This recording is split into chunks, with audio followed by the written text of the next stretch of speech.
Waheguru, let's create the sacred space with Mangalacharan. Inhale to begin.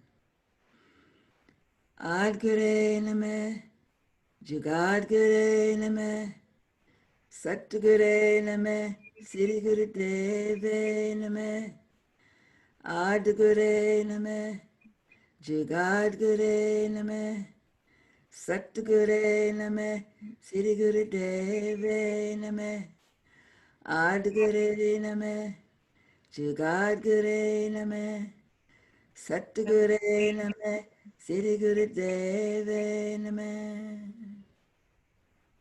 Breathe in deeply. Suspend the breath. Let's place our intention on this conversation, offering it all to the divine in all the ways it can serve our community. And exhale. Satnam. Okay, so Waheguru Ji Ka Khalsa, Waheguru Ji Ki Waheguru Ji Fateh. Ki Fateh. Yes. I am here with Krishna Kaur, and we are just so delighted to have her here with us today and to talk about some really important topics, both in our community and around the world. My name is Guruamrit Kaur, and I am with Sikh Dharma International. And we have Krishna Kaur here, who is, I don't know, just a world famous yoga teacher, Kundalini yoga teacher, and was been a part of the 3HO Sikh Dharma community from the very beginning. So we're just so honored and so delighted to be speaking with her today. And I'm gonna just start off with the first question, which I think is something that's on everybody's mind right now in our community. So I think that we can view our Sikh Dharma and 3HO communities as sort of a microcosm for society at large. And I think that this can be seen as a historical watershed moment in our society and in our community, both in many ways. And so one of the themes that came up in recent listening forums in our community was stories and issues related to racism. And so now a light is being shined on this, possibly for the first time. And I think many people are kind of asking themselves how we might have missed this big issue in our community for all these years. And so we're kind of diving right in. We're wanting to kind of ask your thoughts about this. Waheguru. It's a great question, actually, and it's an interesting one. It's interesting to me that after so many generations, decades, centuries of this abuse for people of color, particularly Black people, people who were brought here in chains against their will, people whose labor, and whose energy has created the wealth that is now being appreciated deeply by the 1%, that suddenly, a situation that's happened so many, many times has has caught the eye and the ear and the concern of people in this country and around the world like never before. I think the Guru did it. I think the Guru set this up in some way because these kinds of police actions against Black people have gone on for so many years. And even recently, even just months ago, there were people who were being accosted by the police for such minor things that they did.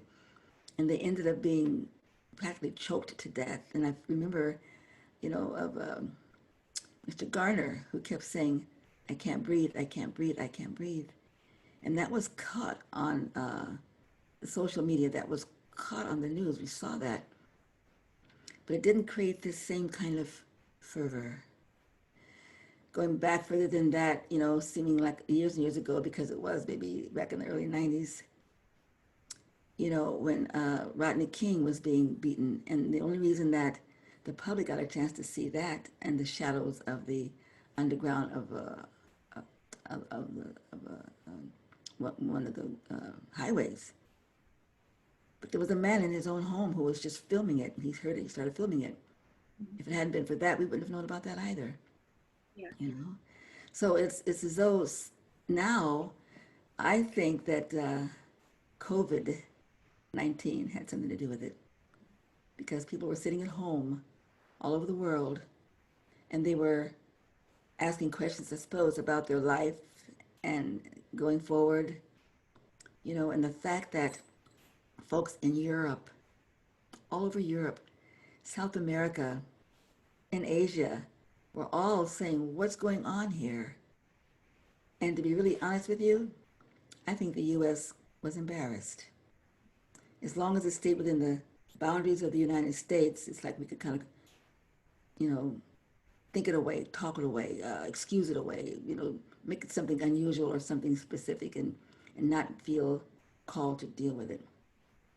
But the fact that was also showing up strongly in other countries around the world, it's like, okay, you cannot keep denying the fact that the black people in this country who created the foundation for this country in terms of its wealth and its position are not being dealt with in a way that speaks to our Constitution, that speaks to our pledges, that speaks to us when we say to ourselves, we're the greatest nation in the world. Excuse me. You can't be both, right? But the fact that it's been brought to the attention of so many people, I think, is God's grace, actually. I think it is time. And I think that the fact that the youth, the younger generation, are seeing and paying attention to it, to me, has added the fuel that hopefully will continue until this situation gets healed forever. Not just by passing a few laws here and there, but forever. I mean, it's time. It's time. Yeah, Waheguru, I couldn't agree more. Yes, and so yeah, just kind of, I think that that was really a beautiful start, and yeah, thank you for sharing all of that. It really helps to give us some context and kind of leading into how we landed here. And so yeah, I guess just kind of expanding on that a little bit. And do you think that sort of setting the stage in terms of what's going on around the world and in the United States? And it seems like sadly our community is probably not immune from these issues. At least some people would argue that it's not. And so do you have any thoughts about these issues kind of in the context of 3HO and or of Sikh Dharma? Yes, absolutely. um, it's a cultural situation. And like churches, schools, businesses, communities, spiritual communities, art communities, we are sitting inside of a culture that has for generations subliminally and overtly created a certain kind of awareness of what's important and what is not important. And so it's not a surprise to me that coming out of that culture, which we lived in, our families, our generations, our grandparents lived in this culture for hundreds and hundreds of years, that we wouldn't, even as young people at that time, we would not have had a different way of seeing things. It's an indoctrination. It's a slow way of absorbing it through your skin, absorbing it through your ears, absorbing it through the recesses of your mind that have heard, understood, and placed it someplace else that gave you the chance to be the you that you thought you were to be, and that you believed you were to be, and that you longed to be. So it's not a surprise to me at all. I never saw the 3HO family, the Sikh Dharma family, any different than the greater population. Couldn't be. It's impossible. You can't just jump out of one thing to another and think, oh, all of a sudden, oh, my eyes are open, I'm awake, and I'm conscious. No. Would that be so? Yeah, yeah. But we're not. We are practicing a technology. We're living a way of life that will help us to find the sensitivity inside of us that will awaken that Aquarian consciousness in us, not just as a thought, not just as a direction, not as a goal, but as a reality in this specific moment. Mm. It cannot go that fast. Change, change, change, change. It doesn't happen that fast. It doesn't happen that fast. Mm. Our teacher, Yogi Bhajan, said it'll take 7 generations to purify the race. 7 generations. If a generation is 20 years, that means how many years? Do the math. 140 years, right? Yeah, yeah. So we're only in like the third generation, basically, you know? We've got a bunch more to go. Mhm.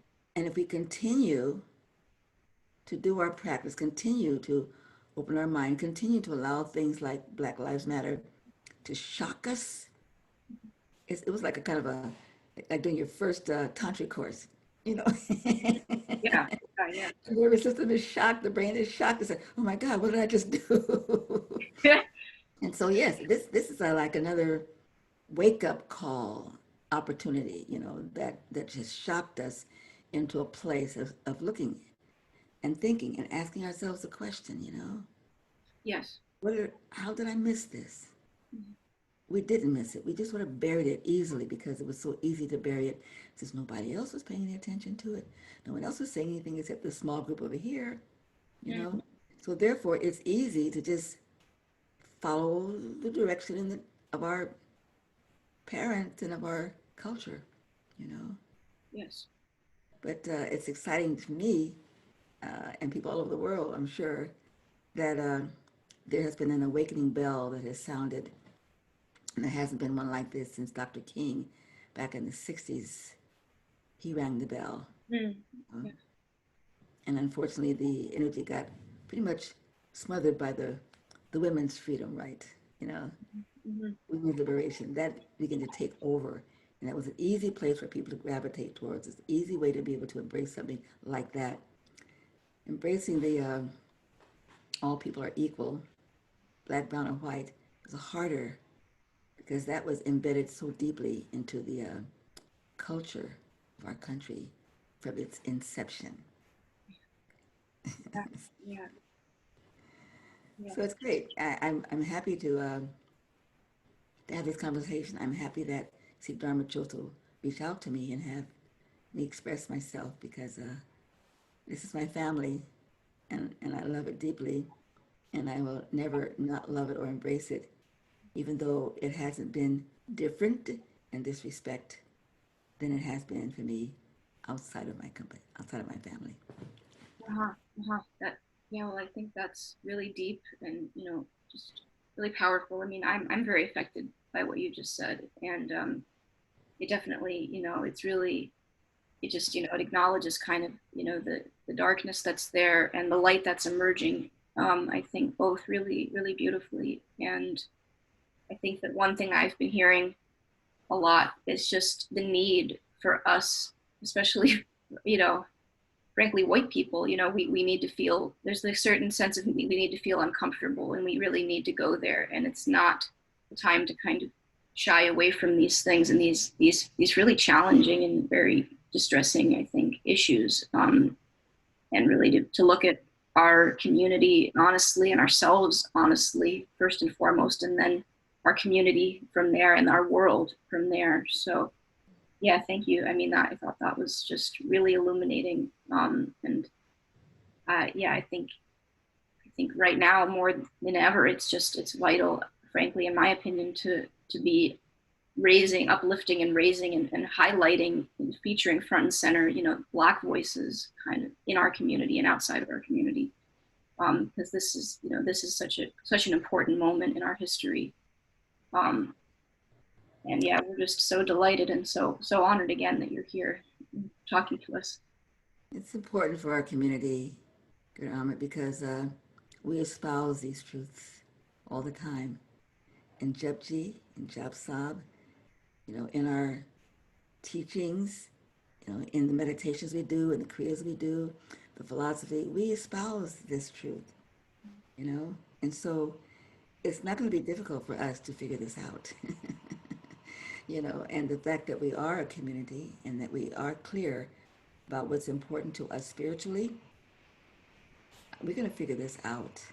And when we can figure it out here, activate it here, without guilt, without shame, without any of those negative things, just wake up to, oh, wow. Yeah. So Yeah. I'm learning more about the brain, how the brain works, because the brain has a way of just shielding us from certain thoughts, from helping us through habitual patterns of determining what is my frequency, what am I allowing in, what am I not allowing in. If it is true, our teaching is that there are 1,000 thoughts that pass through the brain per wink of the eye. That's a lot of thoughts.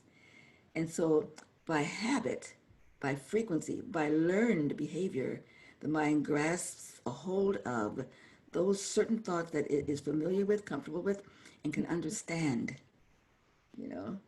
And so as we keep working on the brain, working on the mind, developing it through meditation, kriya, lifestyle, pretty soon our brain will become sensitive enough and we can become more aware and focused enough and made a commitment that I want to know more about what I'm missing. I want to know more about this. And the mind can start to sort for those kinds of opportunities. But I think it's our technology that's going to help us do it. I mean, how many times can you bow to the guru and not somehow address that, Yeah. To ask ourselves honestly, oh, Divine One, what am I missing? Mm. Please show me what I'm missing, no matter what it is or where it is. Help me to understand that so that I can be as fully rounded a person as you allow me to be. Beautiful. I, yeah, I tend to agree completely just about that whole approach to this issue. And yes, I think that the technology is a really powerful way. In my experience, I should say the technology is a very powerful way to cut through things like societal conditioning, which is can have a very powerful and very subtle hold on us. And it's that subtlety, I think, that can almost trip us up and can get us. And I think that the Kundalini yoga and meditation kind of works on the level of the subtlety of the subtle mind and the unconscious and the subconscious levels of the mind. I think, in my experience, in a very powerful way. And so, yeah, I mean, I just love the whole approach that you just outlined. I think it's very, very practical and very helpful. One of my favorite sayings from our teachings is act, don't react. Act, but don't react.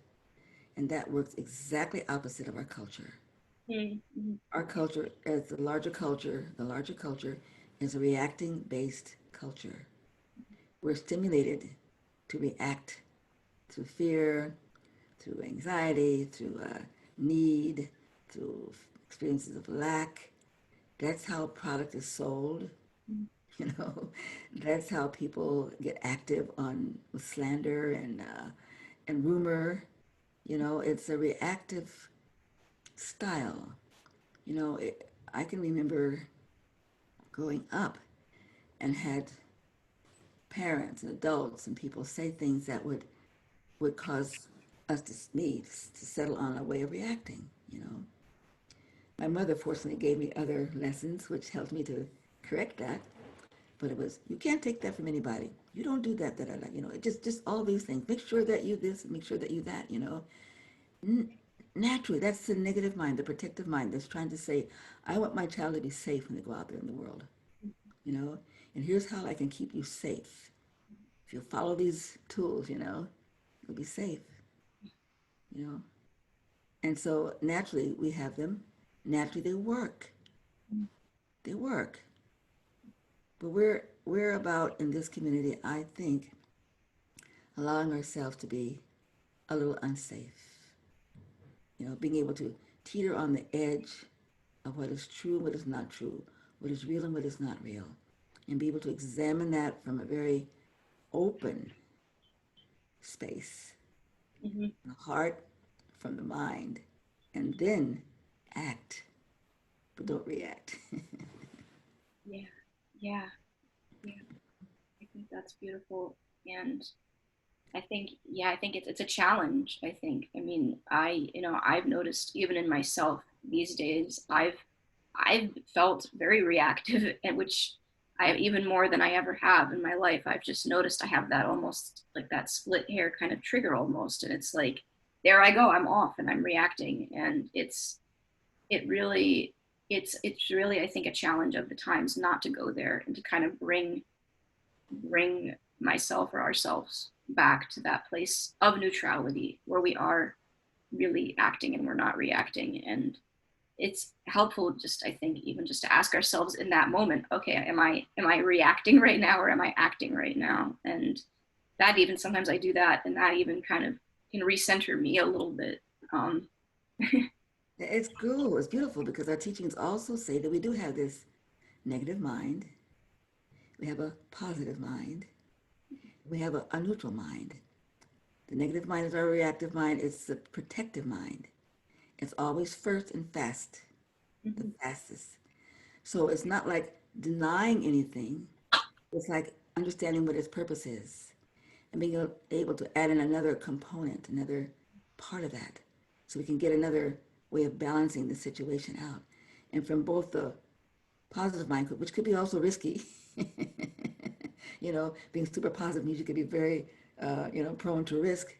mhm, But having that and this together, and then having a chance to zoom out, which meditation helps us to do, find that place of centeredness where you can ask yourself the question, from this place, how do I evaluate those two things? mhm, What's needed right now? Maybe you need to react, maybe you need to take a little risk. yeah. But those are things that we do consciously, not unconsciously and not subconsciously. Eventually. Right. Remember, it takes 7 generations to purify the race. But we can at least plant the seeds for it right now, and be open to the fact. And to me, that means you got to laugh at yourself when you catch yourself being stupid. So, oh, there I go, there I go, there I go, there I go. Over and over and over again, again, again, again, again. You just say, okay, salam. Yep, I did it. I confess. But Yeah, I'm cool. I'm okay. I'm okay with it. I'm okay with it because I realize that I'm in the process of becoming. You know. yeah, yeah. That's so beautiful, and I love just sort of the inherent, I think, self-love that you're kind of that was underneath, your whole approach and everything that you said. It's just it just is that almost that kind of self-love underneath it all, where we know that we're doing our best, and we know that we're kind of working towards self-love and self kind of forgiveness in every moment. Almost, it's very very meditative, almost, and very very beautiful. Mhm. And It's I think the Guru is guiding everything right now. And that part of spirit that lives inside of me has a direct link to the Guru, right? Whether I'm always accessing or not is just part of my growing up, part of my evolution. And so yeah. yeah, yeah, it is. It's just it's that I think kind of that journey of the soul that happens over the course of our lifetimes. And we're not in the same place, now than we as we were even a year ago. Probably, we're all I think evolving kind of quickly, as as the Aquarian age unfolds. And uh, so let's see. I want to let's see. So um, I guess this question, I think you've already addressed this a little bit, but next question I wanted to ask was, kind of drilling down on sort of your experience, because I think that that is a really powerful thing to share. So I guess as a Sikh and as a Black woman, I think that, I mean, I'm thinking you've probably experienced being a minority both in the Sikh community and in society at large. And we just wanted to ask kind of what that experience has been like, if how, you know, how your experience in the Sikh community has been, if you've ever faced, if you ever feel like you faced discrimination due to, you know, either your gender or your race, or in society at large, how your experience maybe in the Sikh community and in society at large might be different, from the average person's, and how it might be the same as well. So it's a big question, and it's a lot of ground to cover, but yeah, I just wondered if you could share a little bit about your own experience. Yeah, well, it's not that different. It's not that different. And as a very wise Black person, uh, my mother taught me a lot about how to manage um, racism. Not directly, because we didn't grow up in the South. I grew up in Los Angeles, you know, one of the most liberal states in the country for a long time. But there were still subtle forms of it, as well as overt forms of racism. They didn't have any signs that said colored only or white only here in California. But there were feelings that you could just own, that I could own as a child, you know, about racism. And little things that were unspoken, but you just, I guess growing up, you just sort of learn from what the elders say around you, how you should be careful, you know, um, and how you don't want to act as though act as though you yourself are racist and only want to be with Black people, Mhm. because that was never how I grew up at all, and it wasn't what I experienced in the schools that I went to um, from the time of the fifth grade on up. But there was a sensitivity, and it's probably that protective mind that wants to make sure that your nonverbal actions speak the reality of who you are, you know? So, for example, I remember riding the bus, and if there was a bus when I was again a teenager, or I would see an empty seat by a white person, empty seat by a Black person. And though the empty seat by the Black person might be closer to me, you know, I might pass it to sit by the white person just so that neither would know that I was prejudiced or think that I was prejudiced, you know. Um, I also remember times when my mother would grab my arm and pull me back from something that she thought might anger a white person at that time. And rather than put me in danger of whatever they might do, she would pull me back. You know, she never said anything about it. I never asked a question about it, but that nonverbal communication was clear. I remember when we moved from South Central Los Angeles in the Black neighborhood. I was 9, and we moved to a place in Los Angeles that was all white neighborhood practically. And the school that I went to, elementary school I went to, was then almost all white people, of course. And uh, and we had a very big house, a beautiful house, a lovely lawn. Oh my God, it was so different from my little dirt backyard and all these things that I grew up with, you know. And my friends on the block were all white, you know. And so they were happy to play with me, and I'm happy to play with them. We had no problems. When we were talking to each other about what our life was like, I remember thinking that, wow, I wonder if we become rich. If that's why we're here, because we became rich, you know? And I had to, in my own imagination, when I thought rich people's lives were like, I thought they had breakfast, lunch, supper, and dinner, you know, and that supper was like at 5 or 6 o'clock, and dinner was at 9 o'clock, you know, with candles and all of that stuff. So I remember talking to my girlfriend down the road, down the block, 2 doors from me, and I'd say, well, we have supper at 6, and we have dinner at 9, you know, thinking that's what everybody had. They looked at me so strange. They just say, what? You mean you have dinner twice? You know? And then I began to wake up and say, well, maybe they're not that different after all, you know, that maybe it's all in my mind. And it never, it never was occasion for me. Then again, I had white boyfriends, I had Japanese boyfriends, you know, I had black boyfriends. My friends at school were all mixed. A lot of them were actually black people, but a lot of them were not. So growing up in California, where there were no signs, there was always an awareness, particularly because there was a silent boundary that you didn't cross, you know, and that those who crossed the boundary, though I didn't notice it as a child growing up, but those who crossed that boundary, either working on the other side of Central Avenue, you know, or whatever, they were often harassed and often suffered tremendous problems. In 1960, I was traveling with my mother and my business manager. By this time, I was 20, and I was a dancer and performer in the theater. And I was taken on by this beautiful man, white man, who would bring big events from various countries to the United States. And somehow he caught a hold of me and he figured I had something to offer, so he wanted to help cultivate that. And we were driving to Havana, Cuba from Los Angeles in my little Minx car.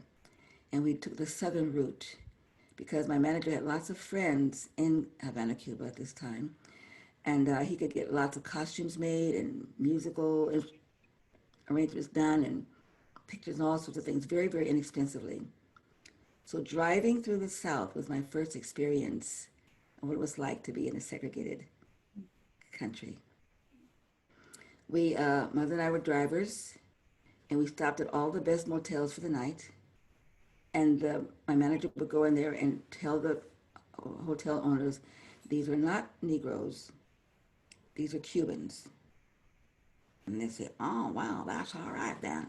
As long as there's Cubans, they can stay here. There's niggas, I couldn't stay here, but there's Cubans, they can stay here, you know. And so my mother and I would just be very quiet about it, you know, and I had a little high school Spanish that I could throw out there, you know, and the rest of it was all fake. Scama, scama, scama. Ah, see, scama, scama, scama. Oh, no, no, see, scama, scama. We get inside the motel and fall out laughing. We just roll on the floor laughing at the stupidity. That's stupid. No sense whatsoever. Yeah, It was absolutely. stupid. It was just stupid, Yeah, you know. yeah, Now it wasn't. It was no less painful, very painful, to have that experience, to not be able to go into a restaurant, to have to go to the back and relieve yourself in some horrible, nasty place of a garage or something. I mean, it was painful. It was embarrassing. It was angering to me. I got angry. My mother had to keep my arm pulled by her side so I would do something or say something that would get us both in a world of trouble, you know. yeah, But it was an experience, you know, and I know that there have been others who've had experiences like that and some who have not.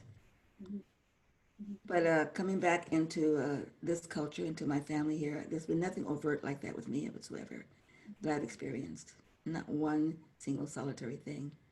Not one. I feel like I've been welcomed and I've been held with a tremendous amount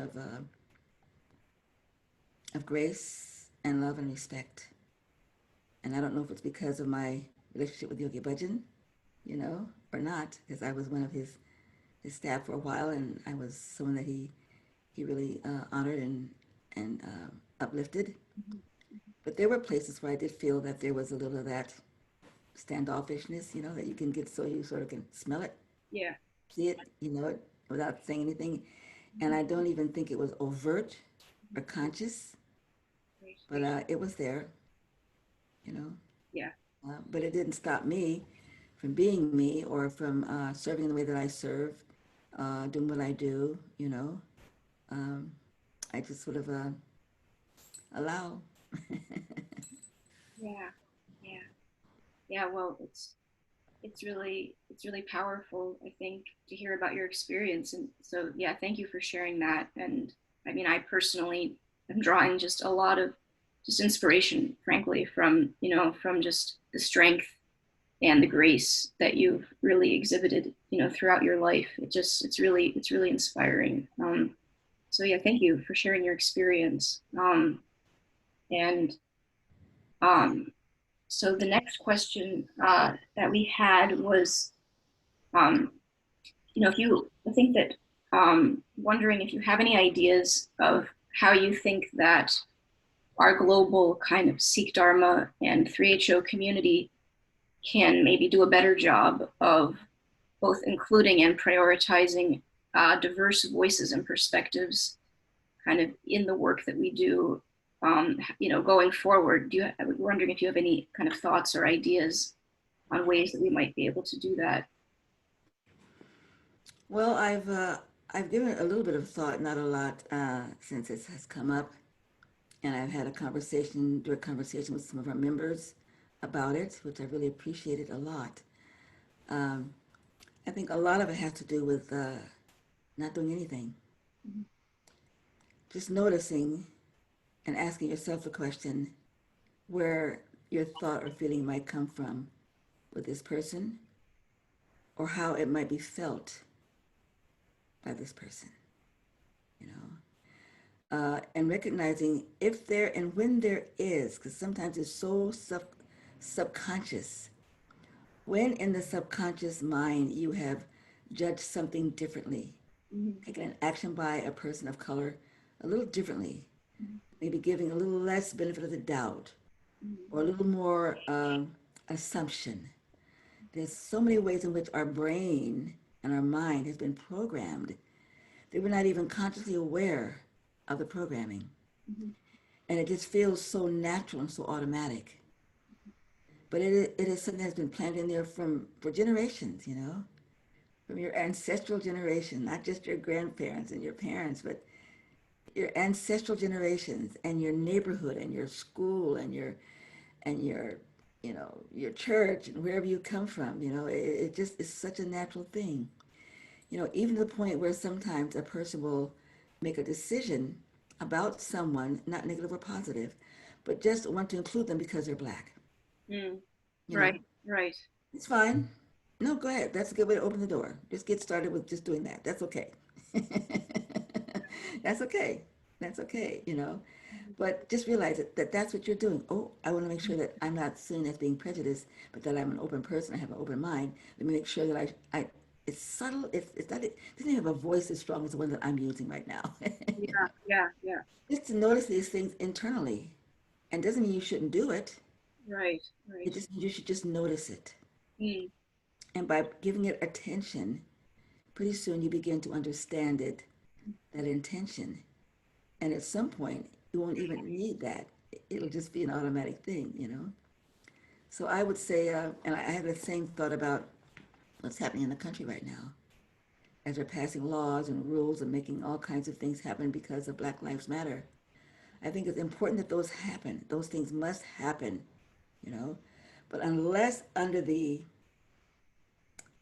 things that you're doing, there is also an equal amount of attention paid to the consciousness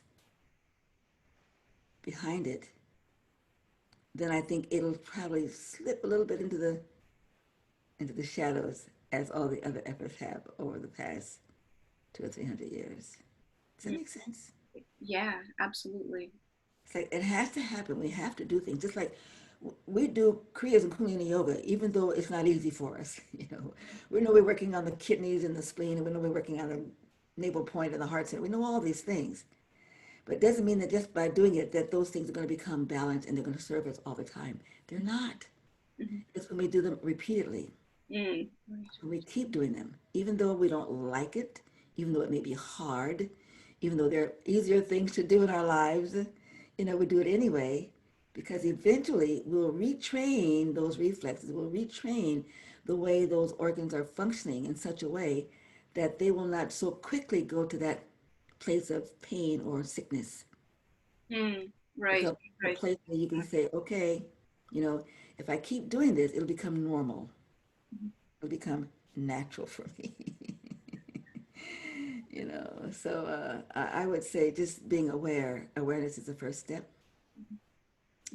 And and if if there's an action that you feel comfortable to take, take it. Even if you want to take it and you don't feel comfortable about it, but you take it anyway, take it. Just know that it's not that's going to shift the conscience of our culture.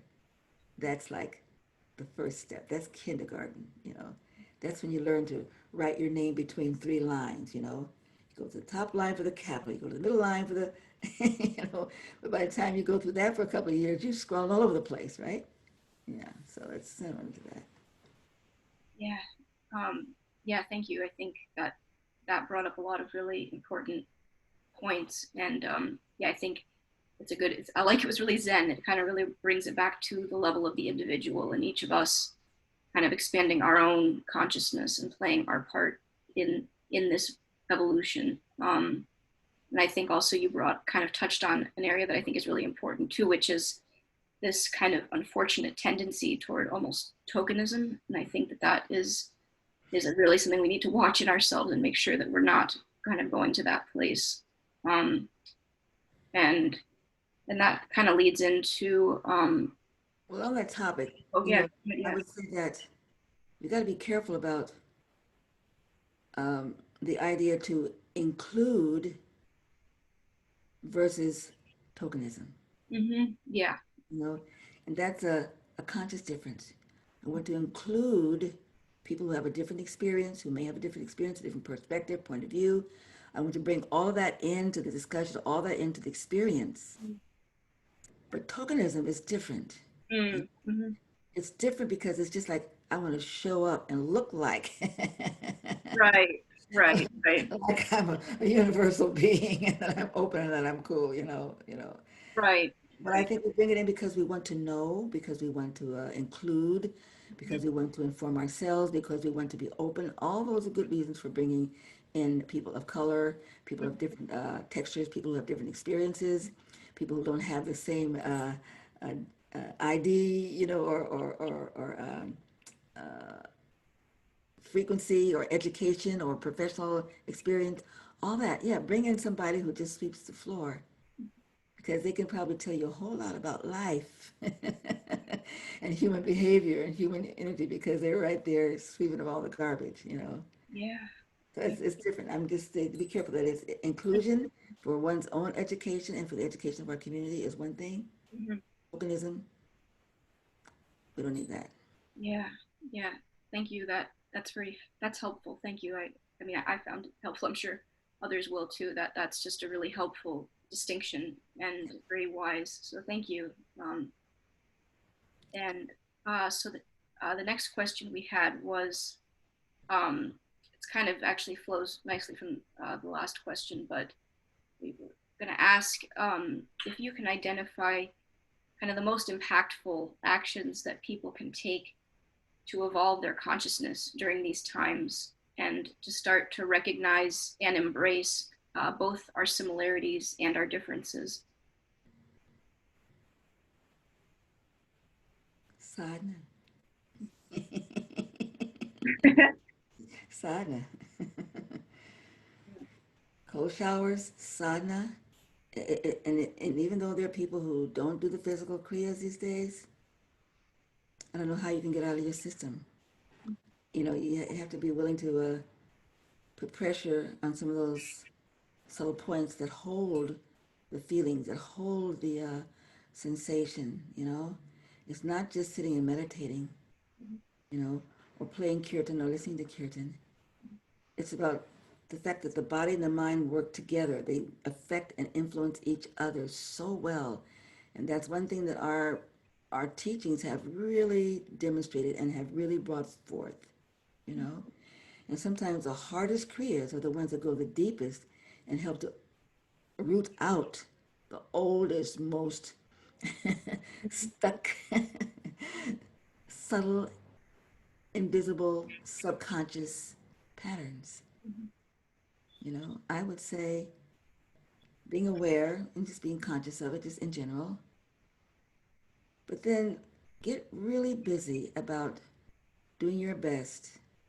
And I say doing your best because some of our folks are seniors and they're not able to do some of that stuff. But you youngins can do it. You youngins can do it, and you can do it. And you are the ones who are going to teach us. You're going to hold it for us. we're not going to change that much. And my generation's not going to change that much. And I don't expect it, and I don't think it's that necessary just to become aware. But the younger ones, it's up to you. You have to do it. You know, you have to be willing to not take the easy road out, not sort for bliss right away. You know, don't sort for being blissed out, being comfortable, being high, being stoned off of the whatever. Mhm. Don't sort for that right away. Mhm. Go for the hard stuff. Open up your body, get your muscles loose, get the chakra spinning, get all these things happening physically as well as spiritually in terms of the bodies, in terms of the mantras and the meditations and the kirtan. Yeah, Yeah. you know, Yeah. I pray that you are willing to take that on. Because from what I Wonderful. understand about the mind and how the body work together, you know, just even in this COVID situation, I'll just quote Dr. Shanti Kaur when she spoke, and she talked about, the vagal pulse. Mhm. I just read the other day about another scientist talked about the vagus nerve. I said, I never heard about the nerve until Yogi Bhajan spoke about it. Yeah, yeah. The vagus nerve and how scientists is discovering its relationship with the brain and how the brain moves and the energy moves through the body and what it affects and how the immune system is impacted by it. And the pulse. What is a pulse? Breath of fire. What is a pulse? It's alternate breath. It's a pulse. It's movement, pulsation. It helps the body to become open, clear, able to balance itself out. So as long as we don't get stuck in trying to reach the attic before we've secured the foundation, Mhm. Yeah. Yeah. I think we'll be fine. But it's all God's will, and whatever we're supposed to achieve, we're going to achieve it individually and collectively. And no matter what it is, the lessons will come, and we either learn them or we will not. You know, they're just lessons. If we choose to learn them, we will. If we choose to overcome them or move aside from them, we'll do that too. And there's nothing wrong about it. There's no judgment from me.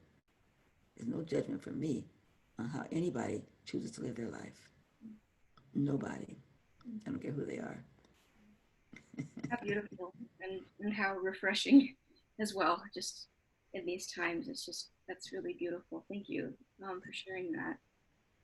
And so I think to close out, I would just like to ask if there's just kind of have an open question. If there's anything else that you'd like to share on any of the topics we've discussed on spirituality, on this kind of moment in our history of Black Lives Matter and all these important issues related to race. There's just anything else that you'd like to share with us today.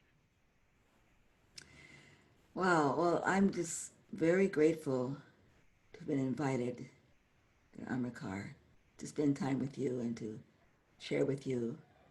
I really, really appreciate you and your sensitivity. I appreciate you and your openness.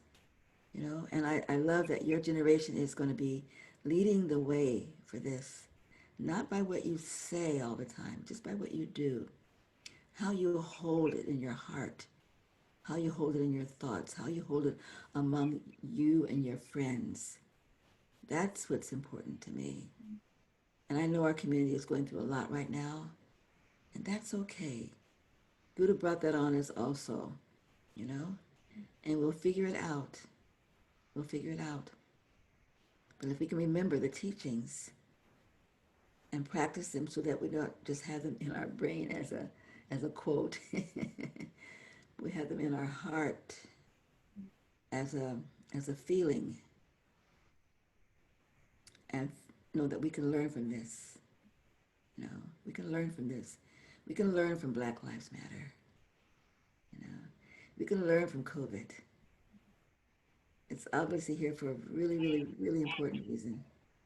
So I would say just listen, be open, be receptive, be willing to be wrong, be willing to make a mistake, be willing to not feel guilty or ashamed or wish that anything was different. Just be willing to be in the moment, deeply, sincerely, honestly, in the moment, and tell the truth. Tell the truth to your mind, tell the truth to your body, tell the truth to your emotions. Just tell the truth. Even if nobody is listening, even if nobody cares, even if people want to laugh at you, doesn't matter. It's okay. It's not the life that matters. It's the courage that we bring to the life. And this is the time for courage. There's a lot of stuff being mixed up here, stirred up here, and blah, blah, blah, blah, blah, blah, blah, blah, you know.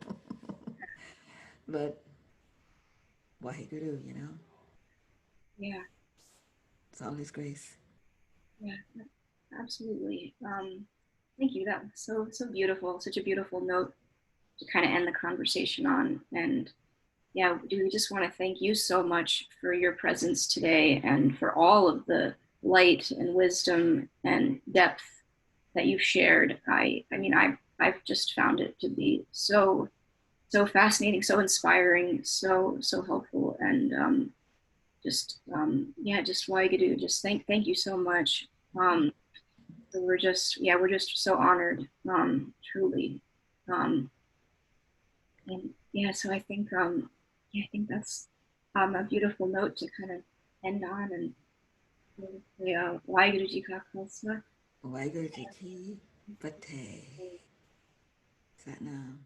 Satnam.